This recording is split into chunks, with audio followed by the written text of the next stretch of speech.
السلام عليكم ورحمة الله وبركاته. ازيكم؟ كل سنة وانتم طيبين. كل سنة وانتم طيبين. يعني انا كنت بقالي كتير ما طلعتش، كان عندي شوية برد وانفلونزا مش عارفة ايه. بس انا كنت يعني انا عايزة ابقى هم يعني اللي بيكتبوا لي على الصفحة ما بيسألوش ليه لما انا بكون بغيب بقى. ما يقولوش انت ما بتعمليش ليه، ما بتطلعيش ليه. انت احنا عايزينك. ما حدش بيقول كده خالص. ليه بقى؟ ليه؟ ما علينا، نعديها.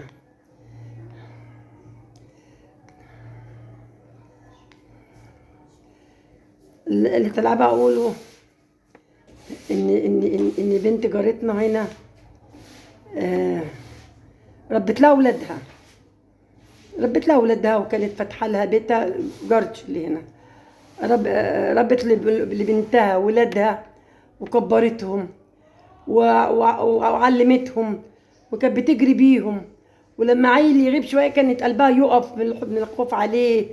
وكانت يشوف بيهم عايزين ياكلوا ايه كانت تعمل لهم. وكانت في الاخر لما كبروا شويه وهي مام متجوزه، في الاخر لما العيال كبرت شويه وشد حيلهم قالت لامها بقى لا، هاتي بقى العيال. وراحت ماسكه امها ضربها ببيتها. وراحت مبهدله امها وتلاقي انت ست مجنونه، يلا يا مجنونه. شربت لها ولادها وصرفت عليهم واكلتهم وشربتهم وعلمتهم. كله عند الله. هي مش زعلانه، كله عند الله. بس كله كوم. وكلمة ما قالت لها انت ست مجنونة، يلا يا مجنونة. قدام جوزها جرحت قلب صاحبتي قدام جوزها. ضربت امها قدام جوزها، مع ذلك امها غلبانة وطيبة. ضربت امها قدام جوزها، مع ذلك جوزها ما ضربهاش، ما قالهاش عيب. وتقول لها انت بتحسدي ابني، انت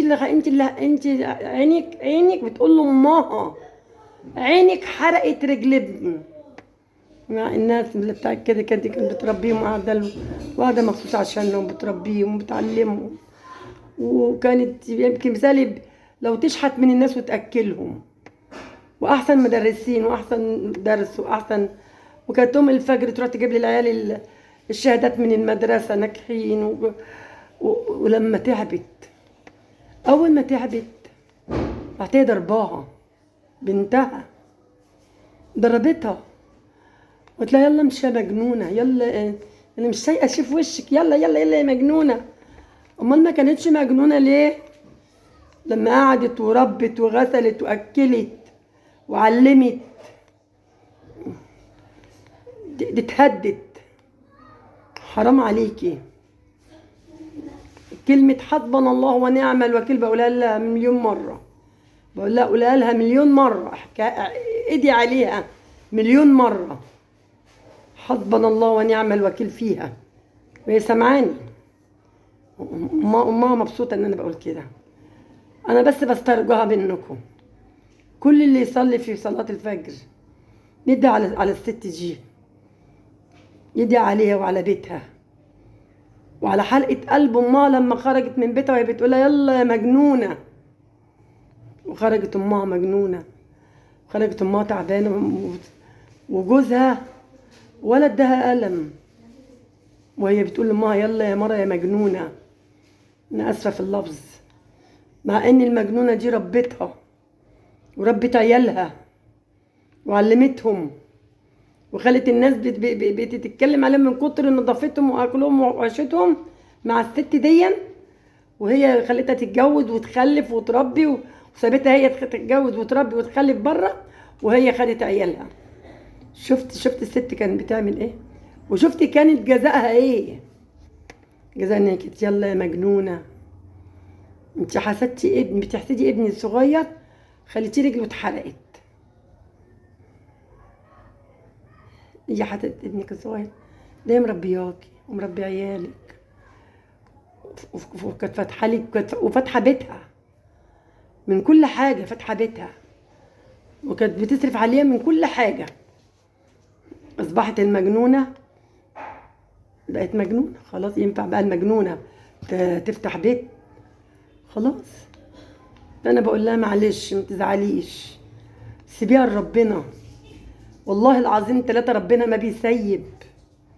وقولي حسبنا الله ونعم الوكيل فيها، يتخرب بيتها زي ما هي دمرت امها وضربت امها قدام جوزها وخلتها بقت واقفه بشعرها عريان قدام جوزها، وست كبيره تستاهلش منها اللي هي عملته فيها. وغير ما تقول لها امشي يا مجنونه. مش المجنونه دي اللي ربت لك عيالك؟ مش المجنونه دي اللي علمت لك عيالك؟ مش المجنونه دي اللي كانت بتجري وتسهر على عيالك وهم تعبانين وعيانين؟ مش المجنونه دي اللي كانت فاتحه لك بيتك؟ مش المجنونه دي اللي خلت عيالك زي الفل؟ بقت هي مجنونه. مش هقول لك الا اطلب منكم وهتتحاسبوا على كل اللي يشوف الفيديو ده ما يحاسبنش عليها في وقت الصلاه. مش مسامحاكم، والله ما سامحكم، عشان الست دي اتجرحت، الست دي اتظلمت، الست دي اتبهدلت قدام الرجاله، وجوزها شاف شعرها وهو متقطع ومتبهدل. ست كبيره بتلبس طول عمرها شرب ومنديل وملمه شعرها، تفضحيها وتبهدليها قدام جوزك وتخلي جوزك يشوف شعرها وهو متقطع، وهي ولا عملت لها ولا زلتها اي زله. دي ربت لها عيالها وهي عارفه نفسها، ربت لها عيالها، نظفت بيتها. الوليه كان عندها كتكوت صغير بتحط وهي بتنفض لها شقتها وتروقها لها، فحتى الكتكوت في الشقه لا شيل الكتكوت، راح شايله الكتكوت راح ترميه ولا بره كتكوت، وهي اللي بتنفض الشقه.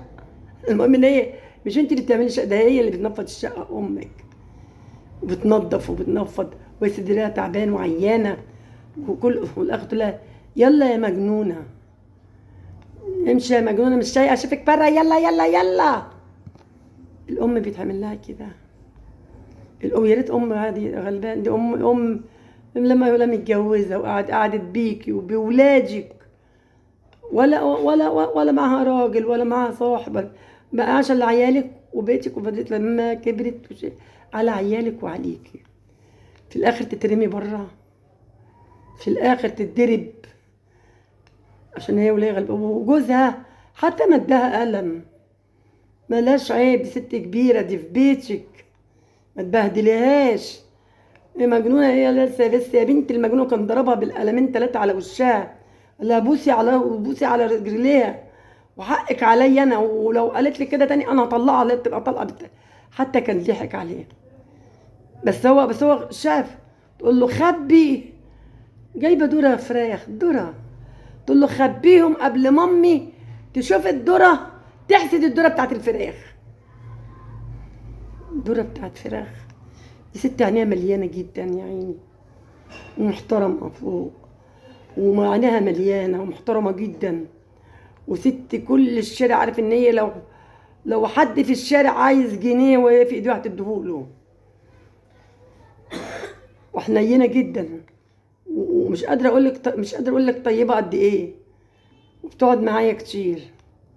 فهي امنتني ان انتوا كل ما تيجوا تصلوا وتفتكروا ان الست دي تهانت، والست دي شبه اتضربت، ومسكت ايدي صباعها ده، والله العظيم انت تقول صباعي ده كانت هتكسره، هي بتقول كده، راحت ماسكه لها صباعها ده راحت تكسره لها كده.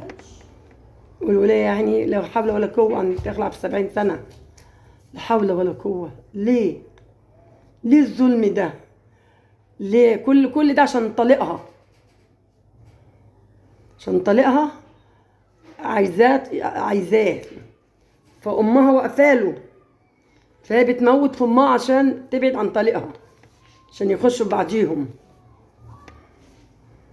ادي الظلم، وادي الناس، وادي التربيه. امانه عليكم، كل اللي يشوف الفيديو ده يرفع ايديه في السماء، يمكن دعوه تستجاب للناس ليها، وتقول حسبنا الله ونعم الوكيل في حق الاشهر المباركه. ان الست دي اتبهدلت، الست دي اتشتمت، الست دي اتضربت. انا عايزه اسالكوا سؤال، هل الست دي تقعد تربي ولادها تاني ولا تسيب لها الحمل بما جمل؟ وحتى لو هي قاعده في اوضه في كوخ كده كفايه عليها وتقعد فيه، بس ما تقعدش مع عيالها ولا تقعد معاها في حياتها. العيال متمسكين بيها عشان هي اللي ربتهم، الولدين متمسكين بيها عشان هي اللي ربتهم، بس هي من جواها لا مش عايزه، من جواها خلاص اتجرحت، لان هي مش محتاجه فلوس من حد ومش محتاجه، هي مبسوطه، هي الحمد لله مبسوطه وقرشها بسيطه، وهي اللي بتصرف على اولادها. يعني الست دي هي اللي بتصرف على اولادها، مش ولادها اللي مش هي بتصرف على امها، لا ده امها اللي بتصرف عليها، بتصرف على اولادها. والاخر تقول لها ابني الصغير انت حسدتيه رجليه اتحرقت، فراخي جايبه اكل، لا فراخي الاكل بتاعه ما يتحسد. من امها الست المحترمه، الست الطيبه، الناس كلها تحبها، كلنا نحبها. انا بس عايزه اسالكم سؤال، هل الست دي، وهمشي على كلامكم والله وحق الشهر المفترج همشي على كلامكم، اللي هيقول لي هي تكون سامعه، اللي هيقول لها كملي مع العيال واقعدي واسمتي، يا اما تسيبيهم وتسيبي الطريق ده كله والبهدله اللي انت شفتيها، وجوزها بقى يبص لشعرها كده وهو متقطع. لا انا زعلانه عليها، انا زعلانه على الست دي جدا. الست دي طيبه جدا، الست دي الناس كلها تحبها، كلنا نحبها. البنت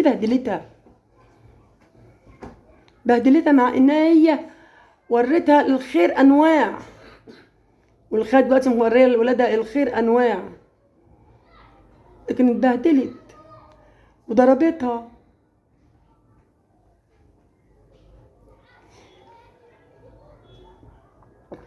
لما جت تقول لها معلش قالت لا مش معلش، لا قالت لها سامحيني، قالت لها ما اقدرش خلاص. والخيط يوم الموقف العظيم قالت لي لا، وقالت لي انا لو مت امان عليكي ما تدخليها، امان عليكي لما يفكوا الميراث كده ويدوها اخواتها كلهم شيلي منها الميراث. قلت لها روحي انت في البنك وشيليها من الميراث، لو ليها جنيه، ليها 10، ليها 5، بعتيهم لمستشفى 57 احسن من تديها للبنت دي. البنت دي ظلمه، البنت دي ظلمت الست دي قوي. الست دي تعبانه، الست دي شقيانه، غسيل ومسح وطبيخ واكل لعيالها ومدارس، والعيل يغيب تروح تدور عليه وتجري، فلوس تدفع لهم، مدارس واساتذه ما تستناش منها تعريفه، تدفع للعيال مصاريف العيال، مصاريف مدارس، مصاريف اساتذه، هي تدفع. تقولش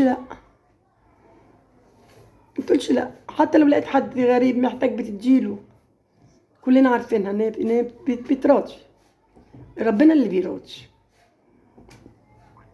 قولوا لي يعني ايه، هل هي ترجع لها تاني؟ هل هي تغسل جاكيت لعيل ولا تسيب عيالها تديها مفتاحها وحاجتها وتشوف شقتها هي وتروح عند ولادها يجوها؟ بس لا، بس دي لا.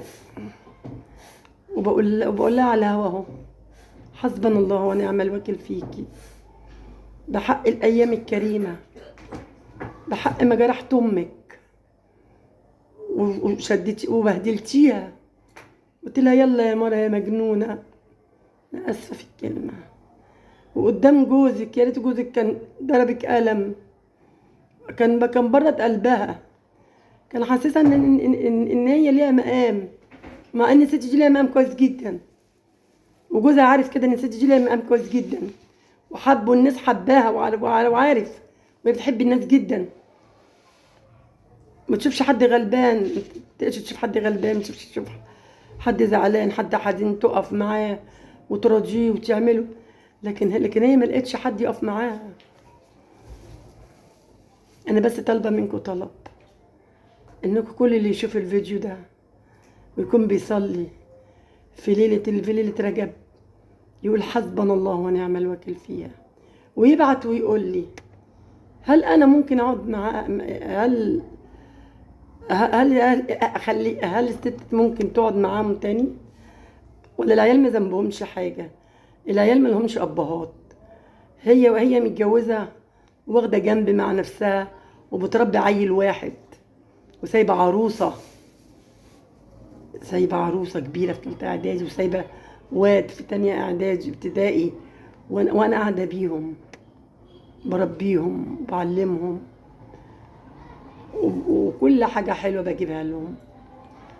ما بستخسرش حاجه في حد، حتى لو الغريب مش القريب. طيب يا ريت تكتبوا لي وتقولوا لي، هل انا اقول لها سيبي الحمل بالجمل وزي كده ما جرحتيها وبهدلتيها ببيتك وضربتيها؟ ست طيبه جدا. الست دي غلبانه ومؤدبه، مش غلبانه فلوس على فكره، لا هي الحمد لله مبسوطه. لا مبسوطه وعندها خير والحمد لله. بس ما هي ما اتجوزتش، قاعده بقى لها بتاع 30 سنه ولا 35 سنه من غير راجل. فكبرت بنتها وكبرت ولادها وفي الاخر بنتها رمت عيالها وسابتهم لها على عينيا، وخلتهم زي الفل. وهي امها كانت كل يوم تديهم حوالي بتاع 100 جنيه كل يوم مصاريف واساتذه، 100 جنيه او 90 جنيه يوميا. ما كانتش تقول لها عليهم، لا منها ليهم. عيله عايزه حاجه من بره، عيله عايزه، تيجي تقول لها تقول لك انت بتعايريني. طب لما انا مش عارفاك، لما انا ما بعايركيش، امال انت ما سددتيش ولادك ليه؟ تقول لها كده انت بتعايريني، يعني بجحه وبنت بجحه. لا مش بتعايرك يا بجحه، لا يا بجحه. وخافت على فرختين من امها فراخ، لو قعدوا 100 سنه هيقعدوا قد ايه الفراخ؟ سنه. ومش هيذبحوا ولا هيموتوا، لازم يذبحوا يموتوا من الفرخه. عمر الفرخه بتقعد سنه. تبيعي اهلك وتبيع امك اللي ربت لك عيالك. كل يوم النهارده العيله لما يجي يقول لها هاتي جنيه، تقول عندك امك، روح خده منها. هاتي ادفعي نور، كانت تدفع نور وكانت تدفع ميه.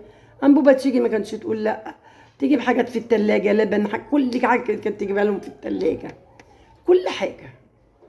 كانت تدي البت كل يوم 70 جنيه. ماما كانت تدي البت كل يوم 70 جنيه. ايه محمود، انا كرهت محمود وكرهت العيال وكرهت تربيتهم. خفت اشوف اللي هي شافته.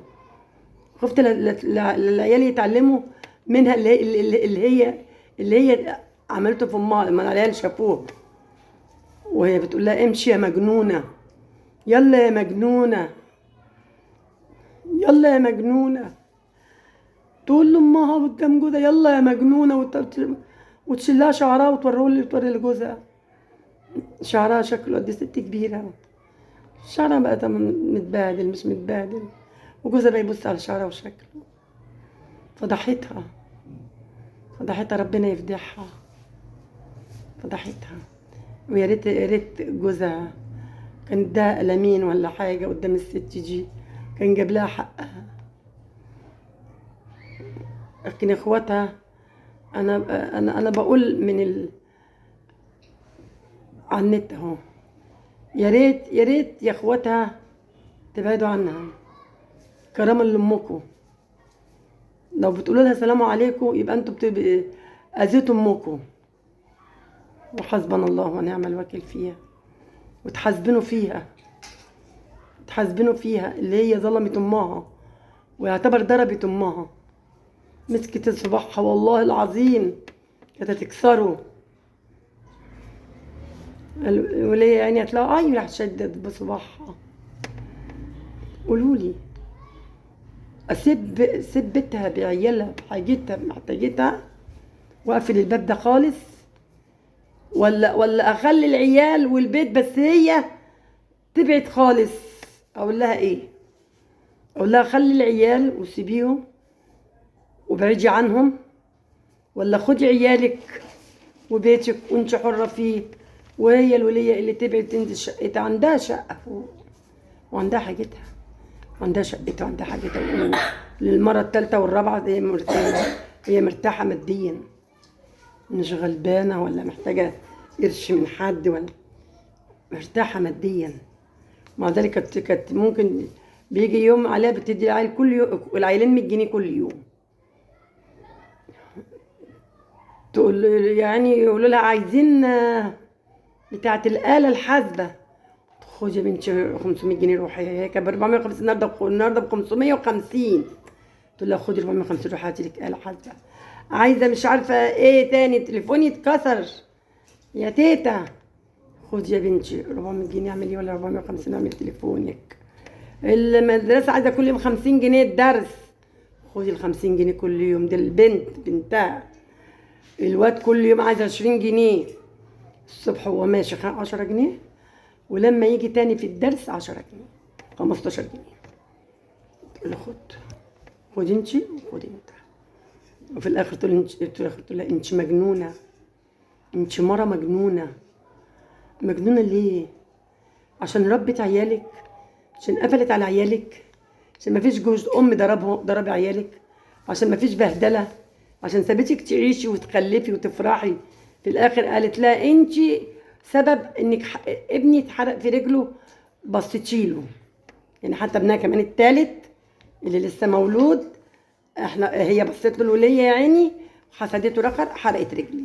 دي هي بتقول لها كده، وبتقول لها مين؟ قدام ابوه. يعني حتى بتعرف ابوه ان امي انا وحشه. في حد يعمل كده؟ يدي ده اخر زمان، ولا الايام قربت تقوم؟ ولا قولوا لي يعني ايه؟ يعني ايه يعني؟ انا بس طالبه منكم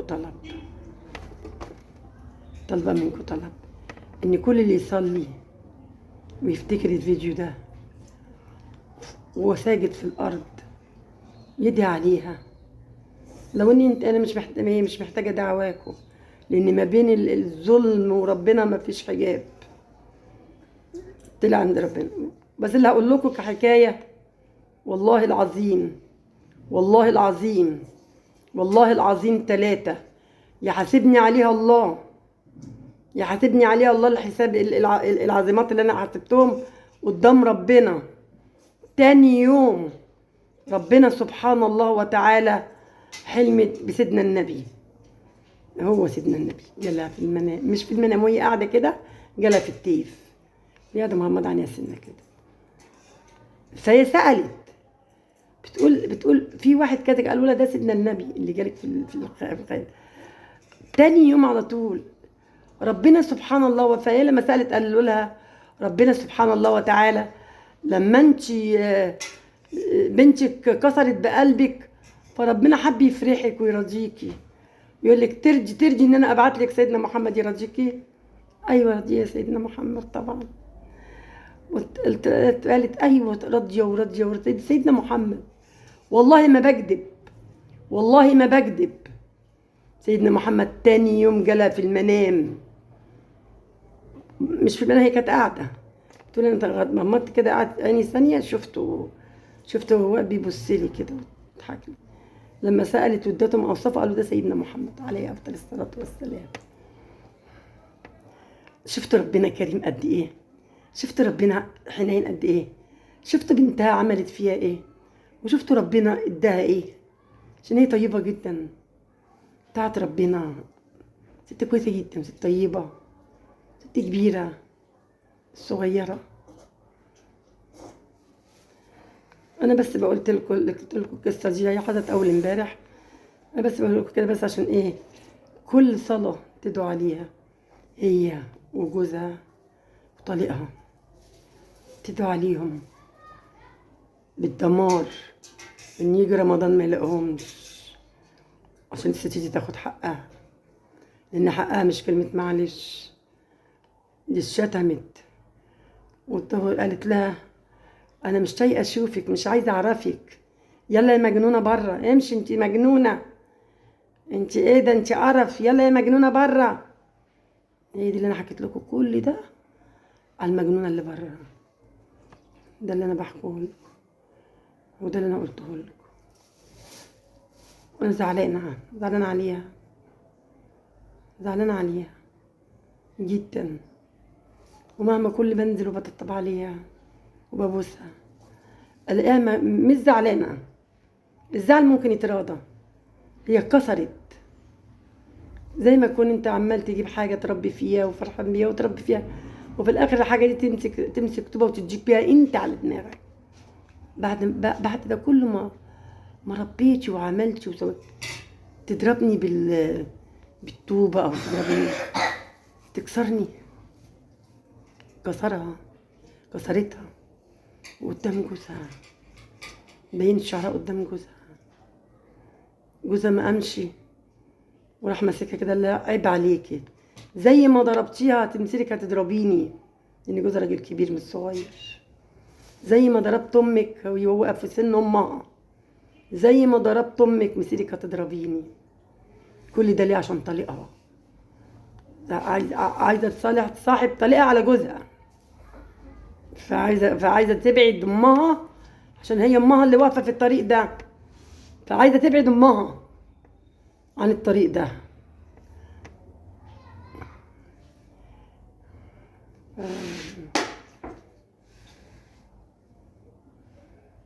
ادعوا لها، ادعوا لامها ان هي تنجح، انها كويسه وست كويسه.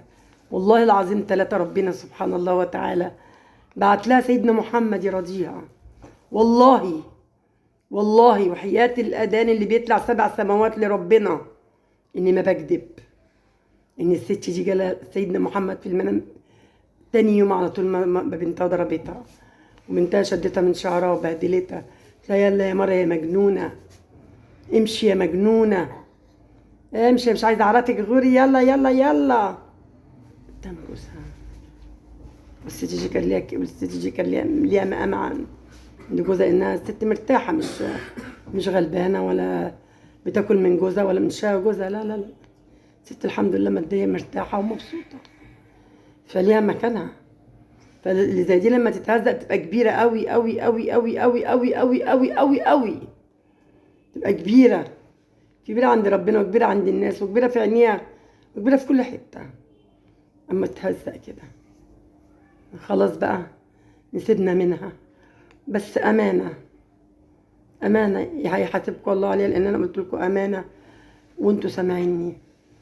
كل ما تفتكروا الفيديو ده وانتوا راكعين تقولوا حسبنا الله ونعم الوكيل فيها، بحق حرقة قلب امها يتحرق قلبها على اعز ما عندها، تبقى تتحرق هي وابنها وجوزها في الشقه، ما تطلع منها سليمه، زي ما ظلمت الست امها دي، زي ما ظلمت امها ان شاء الله ربنا هيديها يجيب لها عمره ولا حاجه تطلع، سيب لها الجمل بما حمل بقرفها بعفنتها، وتشوف كانت شايله عنها قد ايه، وتشوف كانت شايله عنها بلاوي قد ايه.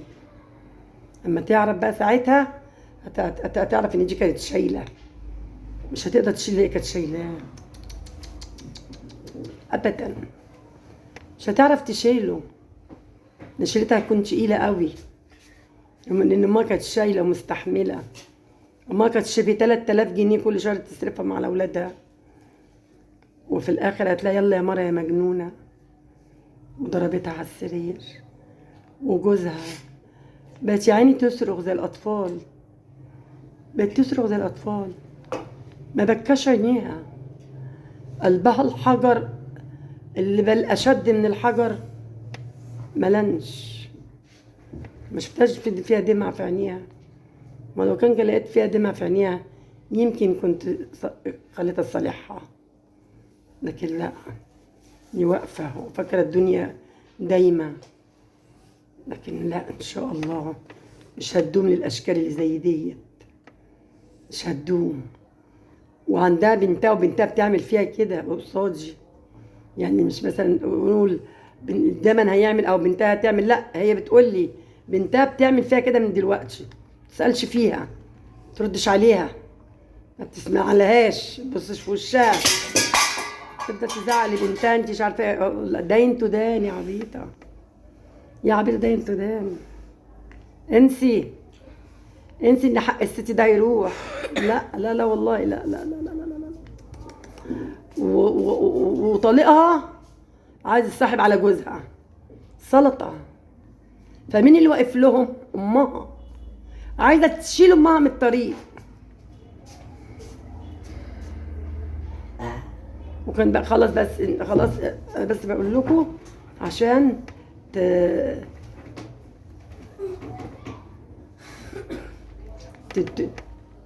تدعوا عليها.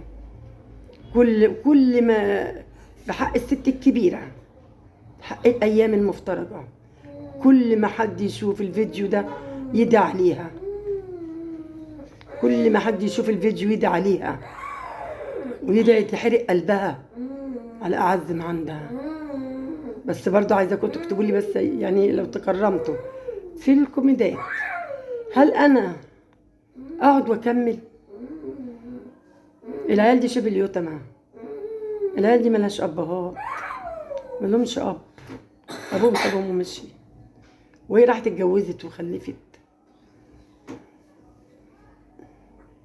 وبعد ما سابهم ومشي عايز يلف على امهم، هي مش على الولاد ولا على الام.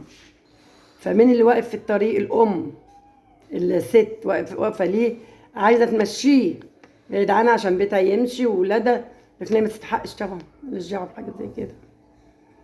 فهي اشترت طليقها، ما اشترتش امها، عشان كده امها اقسمت بالله العلي العظيم ما ترجع لها لو بعد سنين، وقايله للناس وقايله لنا امانه عليكم لو مت الست دي ما تدخلوهاش ولا تاخد من نصيبي حاجه، ولا تدخلوها عليا، عشان انا اما تشوفني وانا ميته، امها بتقول كده، اما تشوفني ما هتفرح ان ستي دي ماتت. اجي ينفع ان انا ان الست دي عايزه تتكرم، الست دي عايزه كلام منكم طيب، لانها اتجرحت، حتى ولا لقيت ولا عيله من عيالها جت وطبطبت عليها. هي معاها 3، مفيش عيله منهم جت طبطبت عليها، مفيش عيله جت قالت لها مين يزعلك. ما لقيتش. ابنها طبطب عليها شويه، ابنها ومرات ابنها قالت لها انت ما تحسديش، انت تحسدي على الخير اللي انت فيه. مرات ابنها بتقول لها انت ما تحسديش، هي بتقول لها انت حسدتي فراخ، يا مرات ابنها تقول لها لا انت ما تحسديش، انت تتحسدي على الخير اللي عندك. فرخة ايه وزفت ايه وعيل ايه؟ انت تتحسدي على الخير اللي عندك، انت خيرك مالينا كلنا.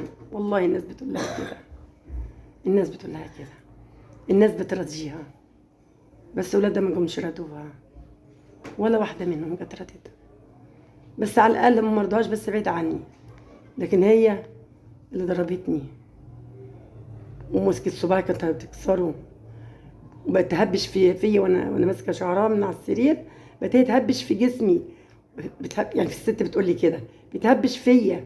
طبعا ست كبيره عندها 70 سنه على عيال عندها 32 سنه ولا 31 سنه، طبعا ازاي هتجيبها؟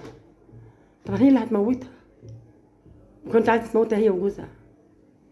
ما شفتش جوزها جه قال حتى حقك عليا حاجه، تزعليش، وراجل كبير وقال وبحاجك بيت ربنا، لكن ظالم زيها وتلموا على بعض، ظالم. حسبنا الله ونعم الوكيل فيهم. لو بعد 100 سنة وهي عاشت 100 سنة مش هتقول الا حسبنا الله ونعم الوكيل فيهم. انا كان عندي كام قصه في حياتي في دماغي ان انا كنت عايزه احكيها لكم. كنت عايزه احكي على بيت العيله. بيت العيله بلاش منه بقى يا جماعه ونقل منه. لان واحده مسكت يعني سلايف، فسلفه منهم معاه بنتين والتانيه معاه واد وبنت. راحت سلفتها، راحت ماسكه الواد عنده سنتين رمته من البلكونه. غيظ وعند ان دي معاها صبيان ودي معاها صبيان. دي جوزها بيطلع بخير، جوزها مبسوط بيبسطها. دور على نفسك انت، مش خلينا لا ياكل. طيب يا جماعه ده ارزاق، دي ارزاق بتاعت ربنا. بس ما بينفعش بيت العيله مع الضراير، ما بينفعش، ما بينفعش. واللي بيقول بينفع كذاب. لان الضراير في اخ غني، في اخ ظروفه بسيطه، في اخ مسافر.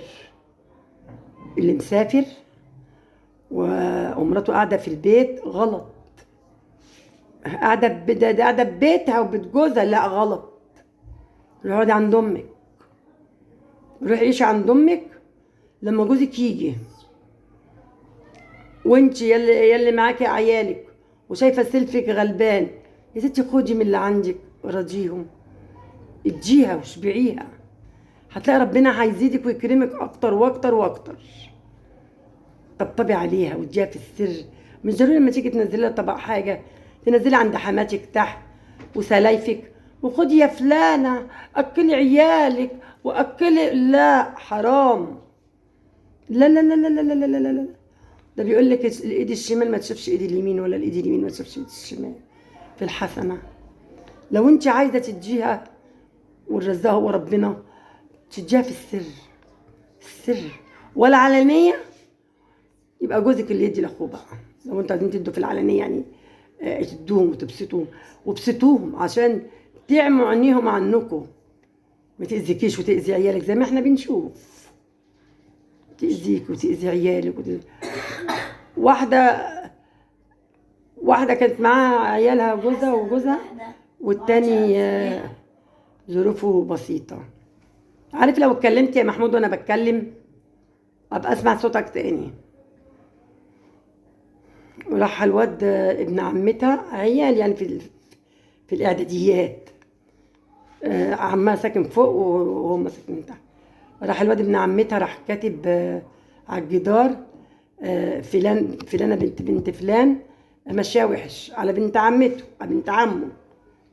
قامت امها بتقول له لامه يرضيكي اللي ابنك كتبه على البنت على الجدار؟ قالت لها لا انا ابني ما كتبش حاجه. قالت لها لا ابنك كتب كذا كذا كذا. اتخانقوا وزعقوا ومش عارفه ايه. اخوه استنى اخوه لما ينزل الصبح، راح قاعد هو ومراته واخو مراته واستنى اخوه اللي عنده بنتي دي. زعلوا ان بيقولوا على ابنهم كده، وراحوا ماسكين الراجل ده بحينه ورموه على السلم وراح شغله الصبح. دول السلايف. هقول في ناس كويسه، ما بقولش لا، بس بلاش بقى حكايه السلايف لان الناس اتغيرت. الحريم اتغيرت، ما بقتش زي الاول، زي بتوع زمان اللي يقعدوا دي تعمل العيش ودي تعمل القرص ودي تغسل لحماتها. ما بقاش كده خلاص يا جماعه. النهارده الواحده داخله تقول له مش هقعد في بيت امك، شوف لي شقه بره، شوف لي شقه بيت ابويا. يا ستي ده بيتي، ده بيت ابويا، ازاي احنا نسكن بره؟ لا اسكن بره، لا اسكن بره، الحق نفسك واسكن بره. على فكره انا النهارده ايه يعني بحكي لكم لان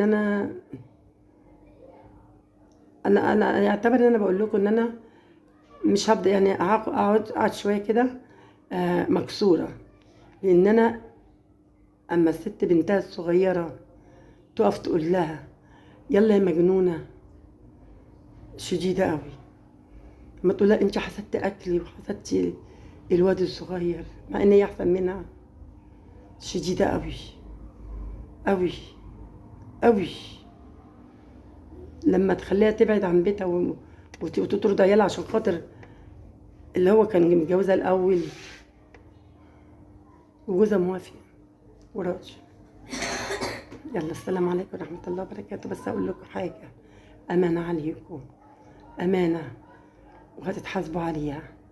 كل ما تفتكروا الفيديو ده حاسبينه عليها في وقت الصلاة كله. السلام عليكم ورحمة الله وبركاته.